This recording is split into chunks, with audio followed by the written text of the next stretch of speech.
Is it the true life? ನಮ್ಮ ಜೀವನ ಶೈಲಿ ಈ ರೀತಿ ಆಗಬೇಕಾ? ನಮ್ಮ ಎಂಡ್ ಈ ರೀತಿ ಇರಬೇಕಾ? ನಮ್ಮದು ವೆಸ್ಟರ್ನ್ ಸ್ಟೈಲ್ ಬೇಕಾ? ಸೊ ನಮ್ಮ ಭಾರತೀಯ ಸಂಸ್ಕೃತಿಯಲ್ಲಿ ಹೇಳೋ ಥರ ನಮ್ಮ ಜೀವನ ಶೈಲಿ ಚೆನ್ನಾಗಿರ್ಬೇಕಂತಂದರೆ ತ್ರಯೋಪಸ್ತಂಭ ಅಂತ ಬರುತ್ತೆ. ಆಹಾರ, ನಿದ್ರಾ ಹಾಗೂ ಬ್ರಹ್ಮಚರ್ಯ ರೀತಿ ಆಹಾರ ತೆಗೆದುಕೊಳ್ಬೇಕು, ಸರಿಯಾಗಿ ನಿದ್ರೆ ಇರಬೇಕು ಆ್ಯಂಡ್ ಸರಿಯಾಗಿ ಬ್ರಹ್ಮಚರ್ಯ ಫಾಲೋ ಮಾಡಬೇಕು. ಸೊ ಆಹಾರ ಅಂತಂದರೆ ಅಕಾಲ ಭೋಜನ, ಸರಿಯಾಗಿ ಟೈಮಿಗೆ ಊಟ ಮಾಡಲ್ದೇ ಇರೋದು, ಹಸು ಆದಾಗ ಊಟ ಬಿಡೋದು, ಅಥವಾ ಅಲ್ಲಿ ಸಿಕ್ಕುವಂಥ ಆಹಾರನ ತೆಗೆದುಕೊಳ್ಳೋದು ಅಜೀರ್ಣ ಆಹಾರ ಅಂತ ಕರಿತೀವಿ, ಅಥವಾ ಜಾಸ್ತಿ ಜಂಕ್ ಫುಡ್ ಊಟ ಮಾಡೋದಾಗಲಿ, ಅಥವಾ ಆರಿದ ಆಹಾರ ತೆಗೆದುಕೊಳ್ಳೋದಾಗಲಿ, ಅಥವಾ ಫಾಸ್ಟ್ ಫುಡ್ ತೆಗೆದುಕೊಳ್ಳೋದಾಗಲಿ, ಸೊ ನಿನ್ನೆ ಮಾಡಿದ್ದ ಆಹಾರನ ಈಗ ತೆಗೆದುಕೊಳ್ಳೋದಾಗಲಿ, ಸೊ ಈ ರೀತಿ ಮಾಡಿದ್ದೆ ಆದರೆ. ಆಮೇಲೆ ನಿದ್ದೆ ಅಂತ ಬಂದರೆ ರಾತ್ರಿ ಮಲಗೋ ಟೈಮಲ್ಲಿ ಕೆಲಸ ಮಾಡೋದು, ನೈಟ್ ಡ್ಯೂಟಿ, ಆಮೇಲೆ ಕೆಲಸ ಮಾಡೋ ಟೈಮಲ್ಲಿ ಮಲಗೋದು, ದಿವಾ ಸ್ವಪ್ನ, ಡೇ ಟೈಮಲ್ಲಿ ಮಲಗೋದು, ಈ ರೀತಿ ಮಾಡೋದಾಗಲಿ.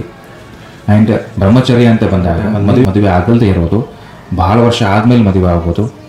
ಸೊ ಇವೆಲ್ಲ ಈ ರೀತಿ ಆಕ್ಟಿವಿಟಿ ಇರೋದ್ರಿಂದ ಏನಾಗುತ್ತೆ, ಜೀವನ ಶೈಲಿ ತುಂಬ ಹದಗೆಡ್ತಾ ಬರುತ್ತೆ. ಸೆಕ್ಷುವಲ್ ಲೈಫ್, ಸಂಗಾತಿ ಜೊತೆಯ ಒಡನಾಟ ಅನ್ನೋದು ತುಂಬ ಜೀವನದ ಒಂದು ಘಟ್ಟ ಅಂತ ಹೇಳಿ ಹಾರ್ಮೋನಲ್ ಹೈಜಾಕಿಂಗ್ ಅಂತ ಕರಿತೀವಿ. ಸೊ ಹಾರ್ಮೋನ್ಸನ್ನು ನಮ್ಮನ್ನು ಹೈಜಾಕ್ ಮಾಡೋಕ್ಕಿಂತ ಮುಂಚೆ, ಅಂದರೆ ನಮ್ಮನ್ನು ನಾವು ಎನ್ಗಲ್ಫ್ ಮಾಡೋಕ್ಕಿಂತ ಮುಂಚೆ ನಾವು ಯಾವ ಟೈಮಿಗೆ ಏನು ಮಾಡಬೇಕು ಅನ್ನೋದು ನಮಗೆ ಸರಿಯಾಗಿ ತಿಳಿದಿರಬೇಕಾಗತ್ತೆ.